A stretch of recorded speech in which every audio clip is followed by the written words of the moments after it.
Yo, have you heard of LinkedIn Learning? If you haven't, LinkedIn Learning is an American massive open online course provider. It provides video courses taught by industry experts in a variety of subjects. Now, why am I sharing this?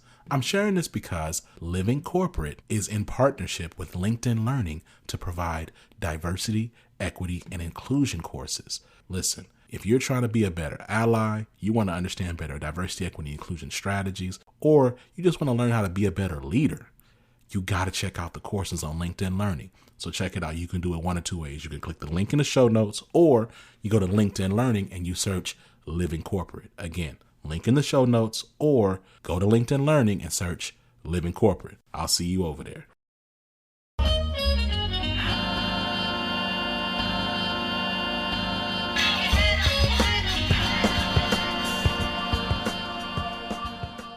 All right. Hey, everyone.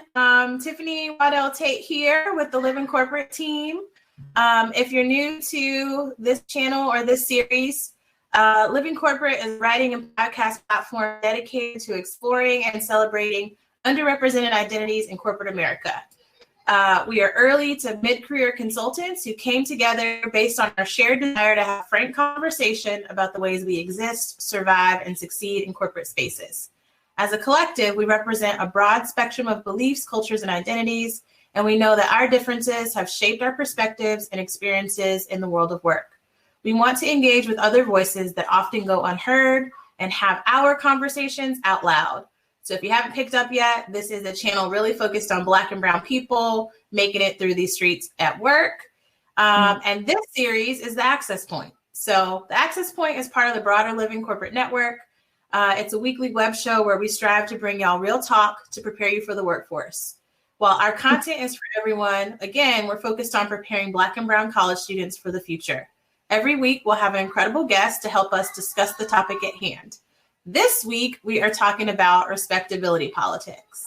So tonight, we have Felicia and Rose Enuha. Enuha.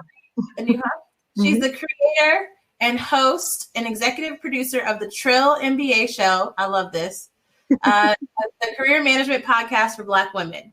By day, Felicia is a brand marketing executive and has managed million and billion-dollar brands with a B for Fortune 500 companies such as Kellogg's, Frito-Lay, PepsiCo, and the Coca-Cola Company. By night, Felicia is the trillest MBA you will ever know, producing entertaining and educating content to help coach people on how to not only survive, but thrive in the workplace. Felicia, why did you say yes to the Access Point invitation? So, one, Zach, the host, one of the hosts of Living Corporate Podcast, is a podcasting colleague and friend, and we actually did a crossover episode in 2018, I believe, about respectability politics. So he hit me up and said, "Hey, do you want to be a guest speaker?" And I was like, "Sure." Like, we are actually going to help some people and give them this good knowledge, because respectability politics is something you have to navigate in the workplace as a Black and Brown person.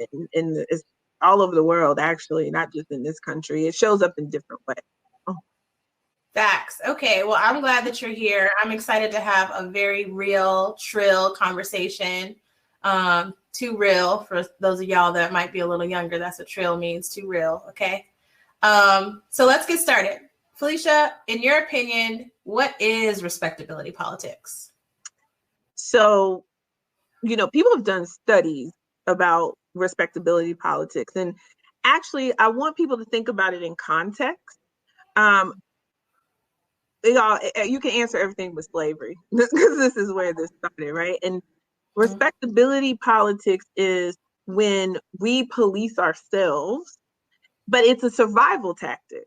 So, like, you may go into the workplace and you just starting out, and there'll be like older Black people there, and they'll see you show up in a certain way that they know could be detrimental to you in this environment.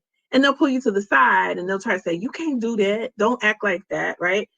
That's essentially respectability politics. Like somebody from your own culture telling you how you need to show up to gain the respect of the dominant culture.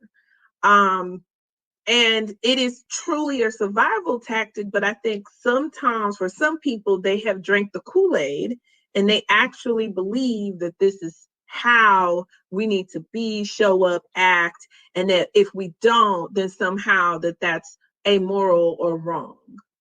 And so that's the crux and issue and tension in respectability politics. Nice, thank you. It's real, right? A lot of the things that we see and feel in modern day culture is derivative of the American slave trade and how that's passed down through our generations and our families and our community. So that's real. Why is this theme in particular so important for college students and recent college grads? So when you graduate from undergrad specifically, you come into an environment. So think about it, for 12 years of your life or more, if you're like me, I started school when I was 3. So, from 3 to 18, I have been in school in an academic environment. And then from 18 to 22, I go to college. I may have a summer internship, but even that is somehow encased in the idea that you are a college student and you're seen and treated in certain ways. But when you step out of the academic world at about 22, 23, for some people it might take a little longer, and that's okay. But when you step out of the academic world and into the workplace, nobody prepares you for that. There is no class. And I know now it's getting better. You will have these like work prep sessions. Some colleges do have, which I think is amazing and great, and we need that. But even then, those things are very surface, right? Because we have built a system in this country of norms, and some of those norms are unspoken. And so what happens is you come into the workplace, and you come up against the unspoken norms that you don't find out about until you've broken them, and then somebody pull you to the side, or, hey, worst case, you get fired, right? Because you just didn't know. Nobody told you, but you're expected to know. And that's a tough position to be in, especially if you're like me and a first generation college student and first generation walking into big corporations and in corporate America and not having any clue, and nobody in your family being able to help you navigate what I call landmines, which are these unspoken rules. And respectability politics comes right into that intersection, especially as, there's not that many of us in workplaces. Sometimes you'll be one of two, maybe, if you're lucky. And what that does is that creates even a stronger reality of there's an expectation for how you show up, because you're not just representing you, like white people have the privilege of doing. You're representing your entire race now, whether you like it or not. And so you need to hopefully be mindful of this, even though it's not fair, it's not right. It's quite frankly, it's bullshit, right? Like, you should not be the person, the representative for all Black people. That's not fair. Black people are not a monolith, right? Mm-hmm. You should not be representative of all, Hispanic people or Spanish speaking people. If Black people aren't a monolith, then people from 11 million countries that speak Spanish are not a monolith either, right? So like, for you to somehow have to be the representative and having that forced upon you, it's not fair. But for your survival, you have to navigate.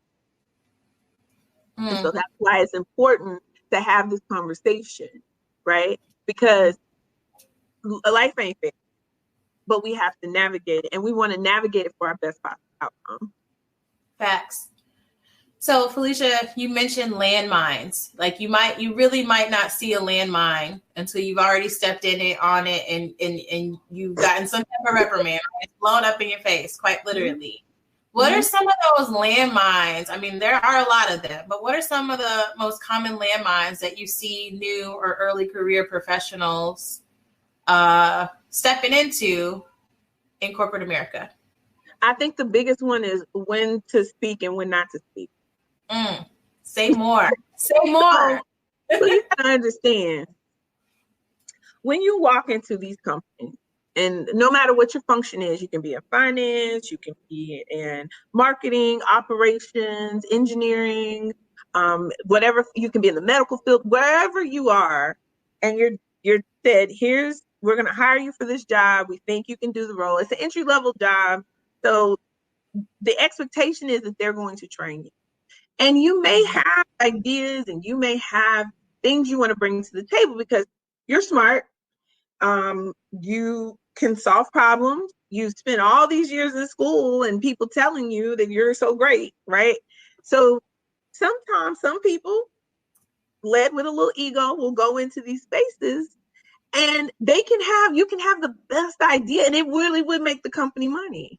But if you don't understand your company culture and you going around thinking, well, y'all should do this, or that's stupid, or that's not going to work, you just giving them all your thoughts freely, that's a big landmine. And the funny thing is, sometimes, you'll have leaders tell you, we want to hear what you think. And they'll even ask you, hey, Felicia, what do you think? Hey, what do you think? Mm-hmm. And that's a landmine in itself. There's an expectation for what's going to come out your mouth, but they didn't tell you that. And so you need to sit back and learn. Now, on the flip side, not talking is also a problem, right? It's like a tightrope. So you also have, like I said, you have to know when to speak, when and how to share your ideas, and when to drive and how to drive for impact. And so I think that's probably one of the biggest landmines, not just for people coming out of school, but like everybody, right? Like it's big, and it's hard because sometimes, like if you're in work or a job that you're really passionate about, like I went to school for this, I knew I wanted to do this all my life, and now here's the dream job, like you get lucky like that. And so you want to just give and just learn and grow, like you want it right here. People are not going to take kindly to that, unfortunately. And where they should embrace you, especially as a Black and brown person, that's not, 9 times out of 10, you're not going to be embraced for that. And so again, it's about sitting back and learning when, where, and how to give your ideas, thoughts, opinions, intellectual capital. Listen, constant filtering. Like, as you were talking, that's what I'm thinking about. That's what it is, right? It's constant risk assessment, constant filtering. And that's why we tired. Yeah, and it's mentally and emotionally exhausting because you'll see Chad says whatever he wants, however he wants, and a lot of times Chad will be rewarded for that behavior. They'll be like, "Oh, Chad's so passionate," and a lot of times Chad ain't saying shit. Really, like Chad is kind of dumb sometimes, right? But Chad gets rewarded because he's the loudest person in the room, and you got to understand, for Black and brown people, that's not the solve for us. That's not how that works. You got to understand, even though you're in this workplace and they'll tell you like, we appreciate you, we value you, come on, rah, rah, rah, all that. If you say something that offends the wrong person, that becomes now detrimental to your career at that company. Yep. And it's not fair because Chad can have a reputation for talking BS and like saying all the wrong things, and Chad will live. I don't know how Chad, I'm still studying that. That's something I'm constantly studying. Like, how does Chad continue to live in this space when he, 1, doesn't deliver any value, 2, takes up space that an actual smart person could be here, and 3, annoys every fucking body? How does Chad live? He does. Make it make sense, because we make it make sense. It does. We just had the biggest Chad in America for a minute up here. How? Quintessential Chad ran the country, y'all. He ran the country and ran it into the ground, and he's still living to tell about it. It's wild. It's wild. But so it is a cultural issue that we have in this country, that we're living 2 different lives. And so respectability politics, the same thing that drives in corporate is the same thing where your parents sit down and have that talk with you to say, when you're driving, put your hands 10 and 2. If the cop pulls you over, don't argue. Don't look him in the eye. Don't be confrontational. Just hold your breath. Don't make sudden movement. Before he gets to the window, have your license registration on your dash with your hands where he can see them. Don't even ball your hands up, really. Like, all that is to survive. Mm-hmm. And it's no different in corporate. They can act a fool. I've seen plenty of white folks act a fool with the cops. I mean, we saw it on TV. Actually, that was my birthday. January 6th is my birthday. So every time now I'm watching the news, January 6th, I'm just like, happy belated birthday. The rest of my life, the insurrection will be on my birthday. But the thing is, like, January 6th was the ultimate double standard. And this is what we live in. This is what we live in. What's a yappa spray? What's that? I don't know. That's Brandon is one of our other hosts. So sometimes, he I don't know this language. I feel old. I'm gonna bring something out from the 90s on y'all. Y'all wasn't even born yet. How about that? Okay, so listen. When you said they are often not even contributing value, I think that hits so deep to me in corporate, right? Because it's about the dollars. So if you're not bringing value, that math beyond the moral imperative is like, how? Like, how? So here's part of the how, and this is something I teach my coaching clients, right? So it is truly about building perception. It is truly about owning and driving your narrative. So think about it, guys. How many times, and please, raise your hand in the chat. I wish we were able to bring people on and talk, because I love interaction. So in the chat, tell me how many times you've been told, just put your head down and work hard, and your work will speak for you. You just got to outwork them. How many of y'all been told, just outwork them? Just go ahead, ping the chat and say, me, I want to see it. I was expecting a flood. I'm not getting it. Come on, y'all. But the thing is, like Tiffany raises a yes. But here's the deal, you guys. Your work is only 10% of the success pie. And there's a model. There's a model for success in the workplace. And it's called pie. I don't have this committed to memory, so I'm gonna give y'all some homework. Go Google pie career success. If you Google that, you'll see the model. Yes, Brandon, I feel you. I'm tired. That's why I don't work that hard anymore. And I teach my coaching clients to do the same. I teach them to spend a little more time focused on very few things that is important, that's truly important. So we talk about, how do we distill down from our manager and our organization the true priorities, how to stay focused on those one or two things all year long, and then how to drum up and build up the rah, and the messaging that makes those one or two things and the plus one thing, so that you exceeded expectations with the plus one thing, and then you drive that narrative through, and then everybody's saying the same thing about you. And you should hear the narrative that you give, the earworms you give people, you should hear that come back to you in all your feedback. So for example, one of I call it echo chamber. So I built this echo chamber, and it has the narrative I want people to know about me. So one of the things that I've built is, people say about me, Felicia doesn't miss deadlines. Now, I'm gonna go ahead and tell y'all a little secret.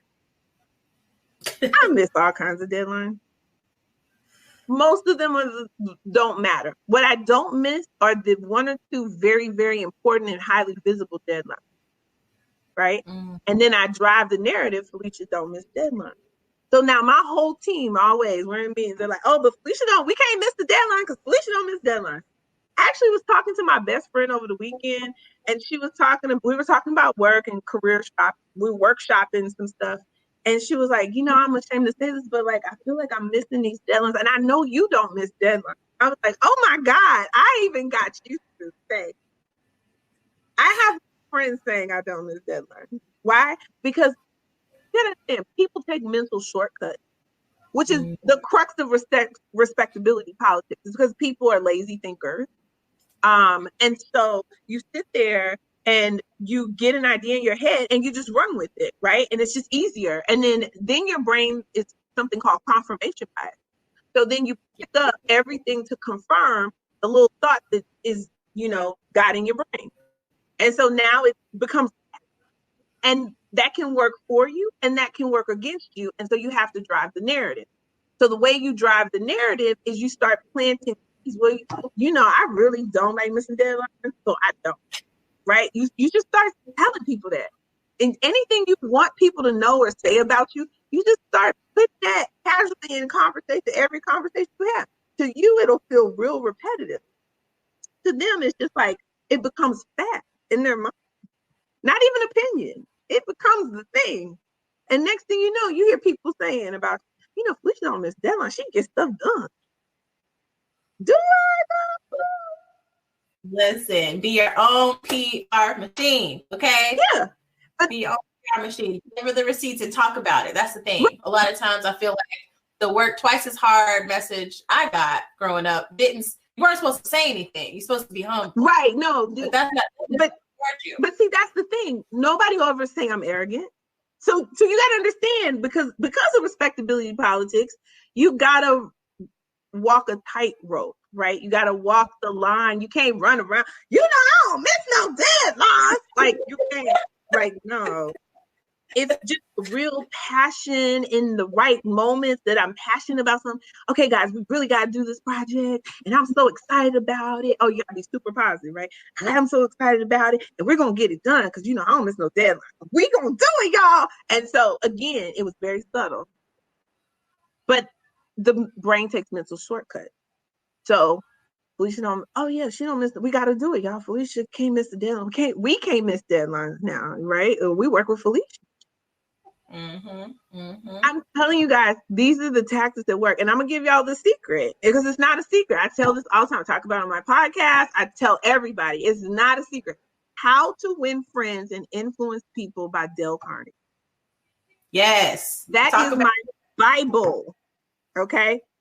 Whenever I have to have a conversation with my boss and I'm like, she might get mad at me, I pull that book out and I try to figure out how to massage the conversation so I can create a win-win. That's a tactic in that book. I smile a lot. That's another thing. Oh, Black folks hate to smile at work. Why?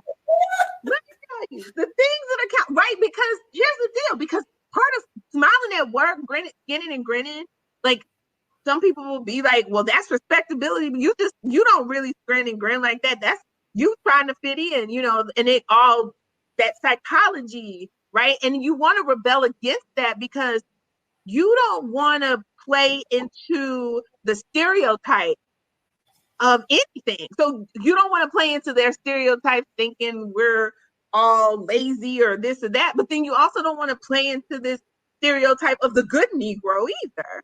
Right? Like, there's so much around this, but I want people to get laser focused on my best possible outcome. And what are the things that I need to do to have my best possible outcome despite the respectability politics? And one of the things in that book, when I tell you smiling is disarming. Child. I have cussed people out while smiling at them. And they said, I love you, Felicia. You're so real. I appreciate you for telling me the truth. And I say everything. I try to find the positive way to say everything. I have literally told people F you without telling them F you. And then they were like, they felt good when I left them. Because it's not good for me to have enemies in the workplace. But it's also not good for me mentally to just pretend all the time. So I had to learn how to communicate transparently but in a way that left people feeling nuance, major key.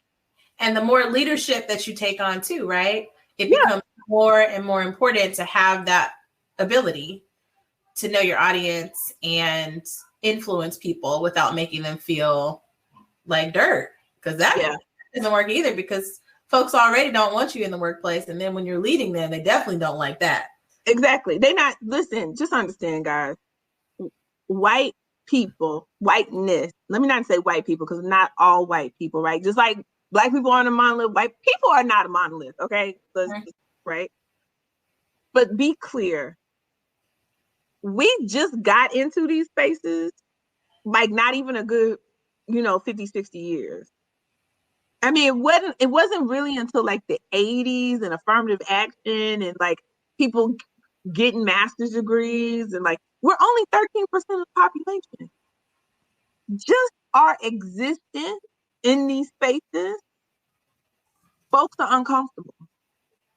And they're uncomfortable because they have fear, because they don't know us, right? These are very human behaviors, right? And so respectability politics, they're used to,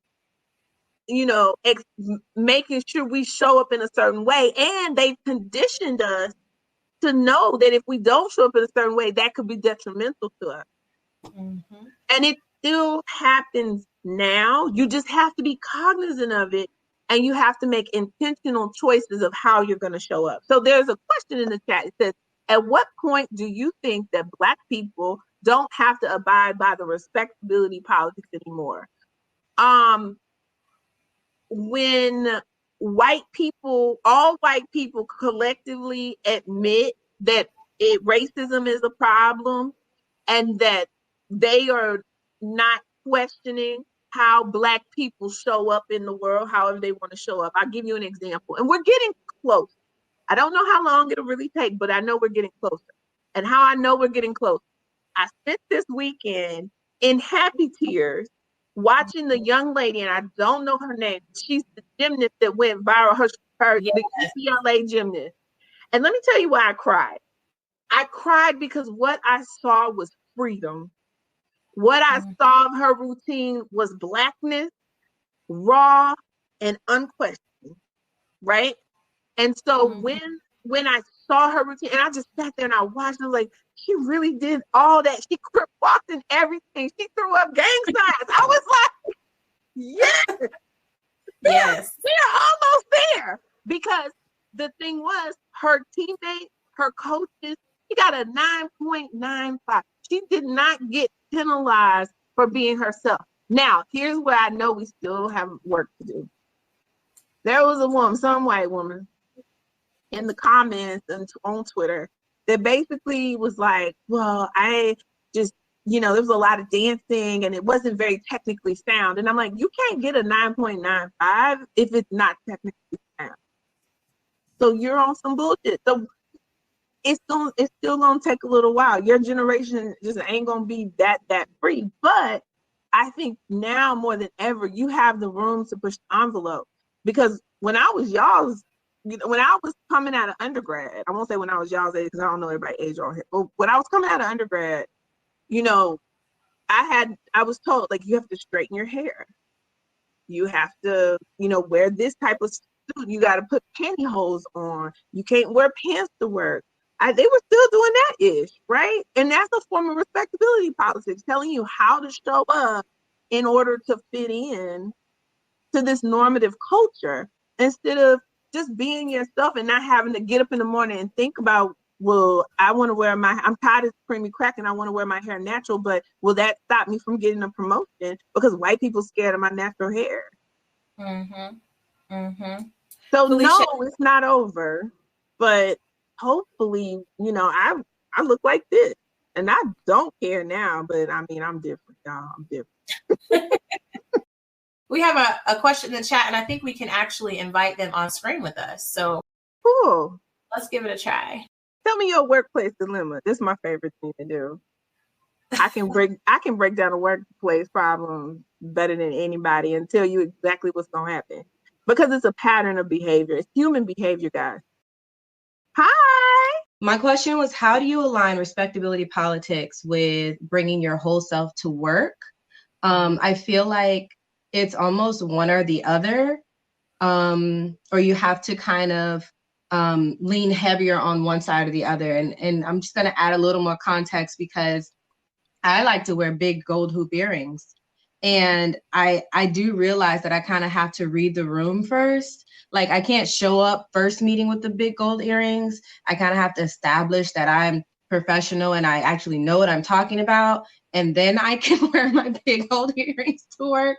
And so I'm just wondering, I know that bringing your whole self to work is the trend right now, but I also want to be, grounded in reality. And again, survive, as you said, so, right. And thrive more importantly.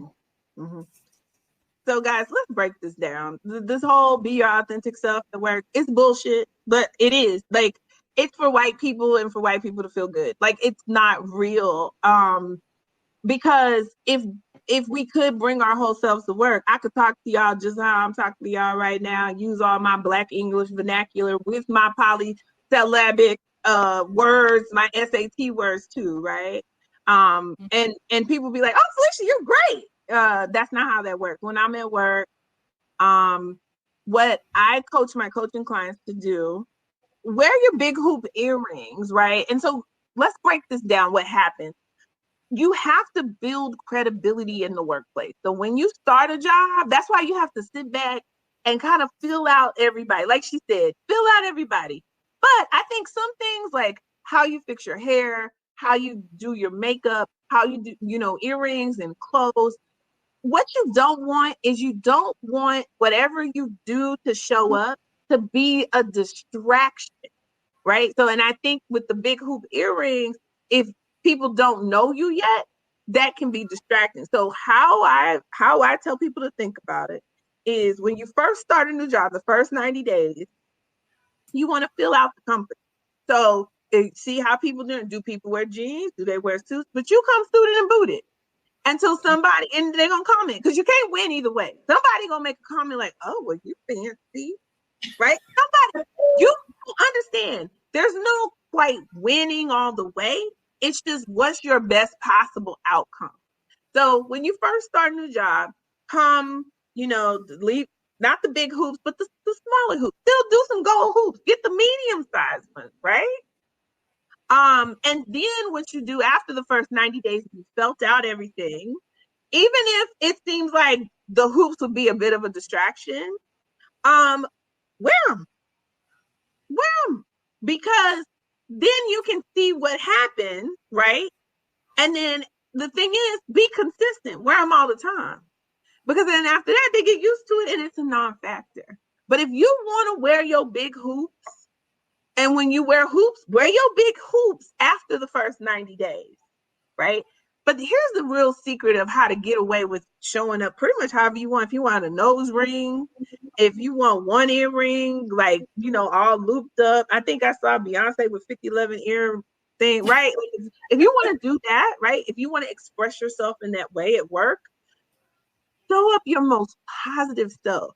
Because what it really truly is, the reason why people get funky around that is because that's the only thing they can take away from you if you're not giving them energy to take away. You're not being intentional about your energy. So one of the tricks I tell people, I always show up my happiest self, even my introverts, because Tiffany, you feel like you're a little more on the introverted side.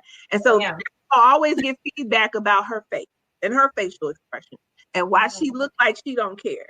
Right? When in reality, she's an inward thinker and she is really trying to listen, understand, discern, and then come up with a very thoughtful reply for what's going on, right? But people love to read people and misread people all the time, especially us, because they don't get it, right? And so what she has to do and what you have to do is use your teeth, right? Even if you're mad, right? Use your teeth, because the only way you can read a smile is happy. You can't look at somebody smiling and be like, "She mad." No, I'm smiling. There's no way. Like, that's not what that signals to the brain. So I would, like, if I was coaching you, Tiffany, and let's say you want to wear your big hoops, I'd be like, wear your big hoops, but smile. Speak to people. hey y'all, how y'all doing? And then the hoops become a non-factor because people are like, they feel your energy and you left them feeling good. And so now it doesn't matter anymore. It diffuses that. But when you don't give them anything because you've been told, put your head down, focus, don't get involved in that little chit chat and BS they talking and stay focused, then now they get to make up shit about you, and your hoops become a narrative that it shouldn't.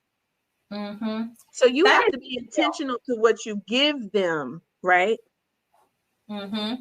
So this is a question I was going to ask later, but I think it's good now. Can you talk about how respectability politics or being intentional about how you show up intersects with, the fact that a lot of people are working remotely and fully digitally engaged? What are some things that people can do, to operationalize some of what we're talking about, even online?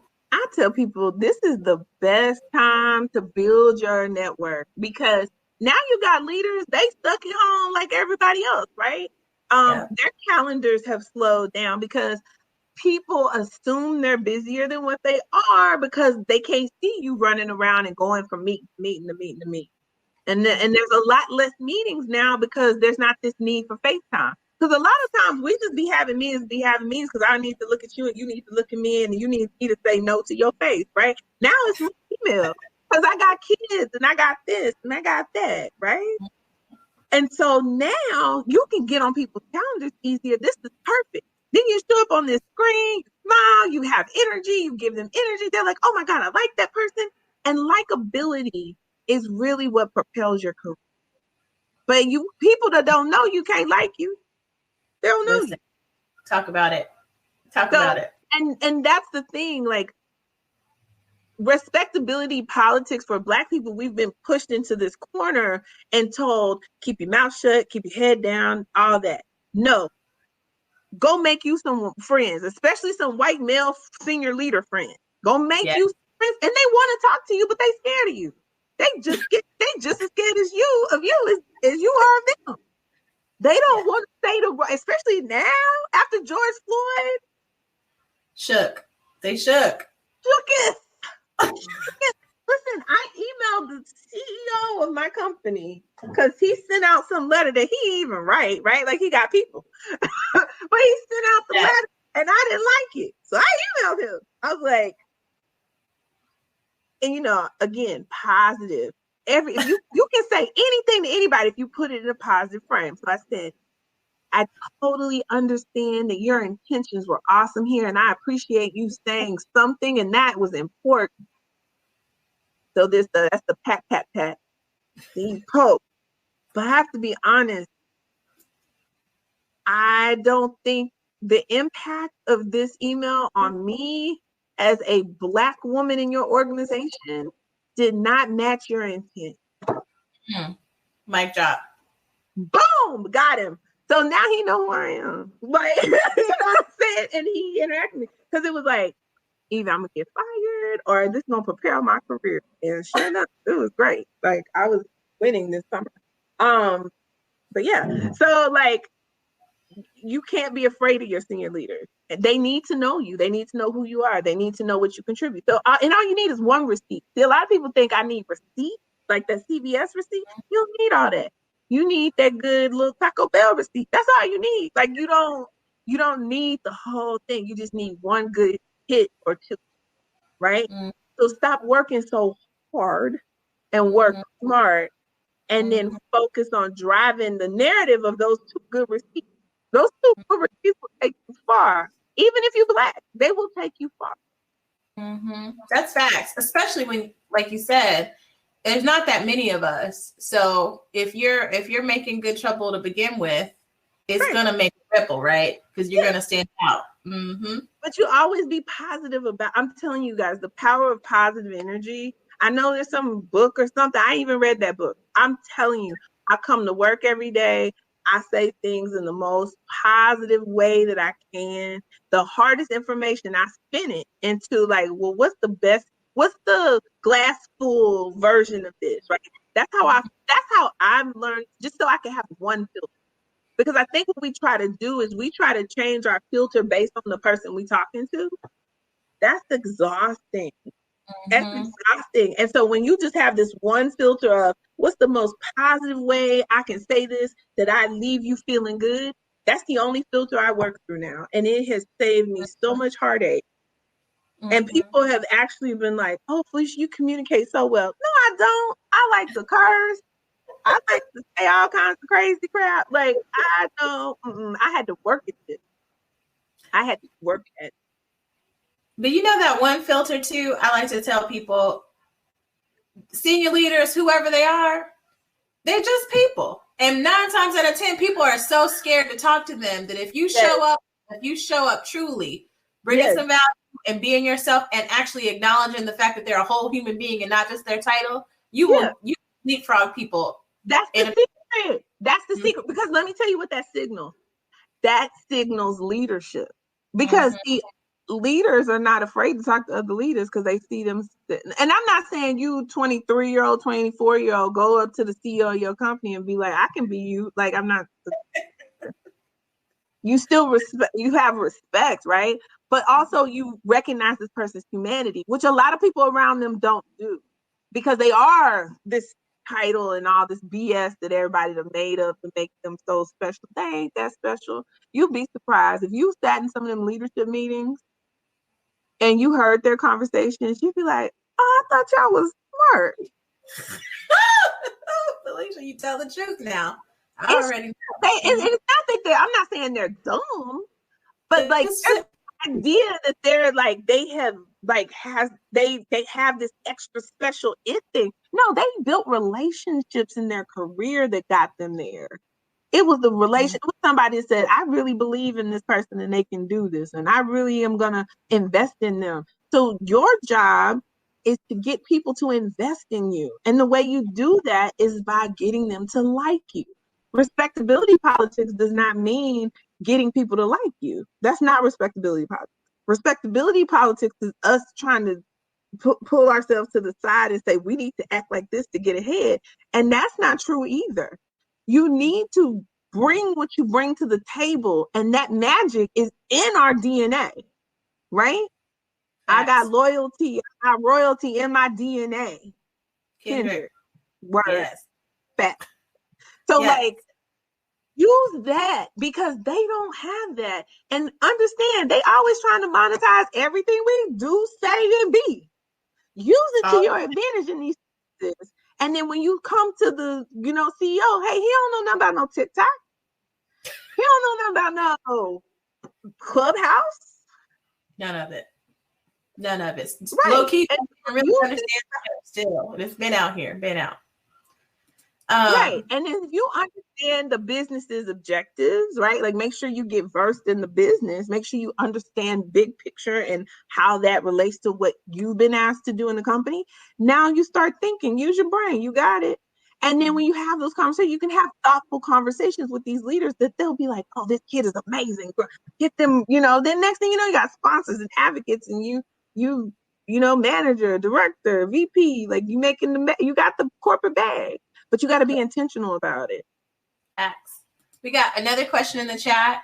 Rashada asks, do you think that our younger professionals have a tougher time with seasoned Black professionals due to respectability politics? I recall feeling like I was being hazed or disassociated with instead of enlightened. I made it, but still. Absolutely. I will tell you, I actually, one of the reasons why I started my podcast is because a lot of the leaders especially when I was coming out of business school, and, I'm dealing with old heads, like they've been in this corporate game 20 years, they VPs, presidents and stuff. And when I tell y'all, I felt hazed, I felt confused, and they called themselves, they really thought they was mentors, right? And I know they did the best they knew how, but the problem is, unless you have somebody giving you the real deal, like this is the shit and this is what you need to know and this is what you need to do and here's why, and really break it all down. And their thing is, I didn't have nobody tell me, I had to figure it out. And so the best way for you to learn is go figure it out. And that sucks. No, it's not just you. There's any senior leader that's like 50 something plus. Oh my God. The uncles in corporate right now, I'm just like, y'all Negroes get on my nerves, because that's all they know. All they know is this respectability, and it worked for them. But then it also was a different time. And I think sometimes we, as you age, you don't feel like you're aging.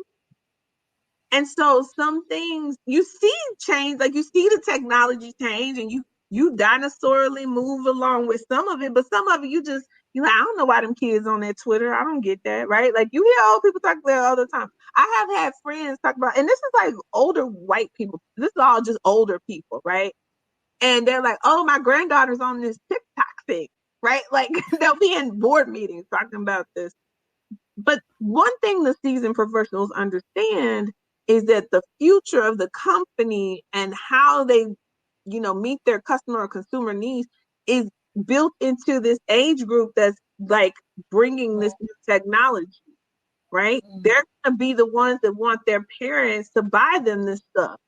And so as leaders, as senior leaders, they got to be forward thinking. And the older you get, the harder that gets. So give them some grace. Rashada, I hope I said your name right. Give them some grace. They're mere humans too. It's like the day you find out your mom and dad is human, like that's a painful day. You're like, hey, you don't know nothing either, right? Like, I thought you had the answers. We all doing our best, right? And we do it with the information we had. And that's what they are doing. They're trying to equip you the best way they know how, and this was how they were taught. So you got to understand it's generational. But what I love is how we're evolving as the generation. So like my friends who have kids, they'll spank their kids, and I'll be like, that's different. I'm confused. Your daughter told you no, and I hate you, and she lives. So it is changing, guys. And so especially with the respectability politics. So nobody looks at me now and like, Felicia, you're not going to make it if you don't straighten your hair, get a wig, or do something different, or you don't put a bunch of makeup on. But then understand, like, there's the unspoken respectability politics. I'll give y'all an example. And I probably shouldn't, but I'm going to do it anyway.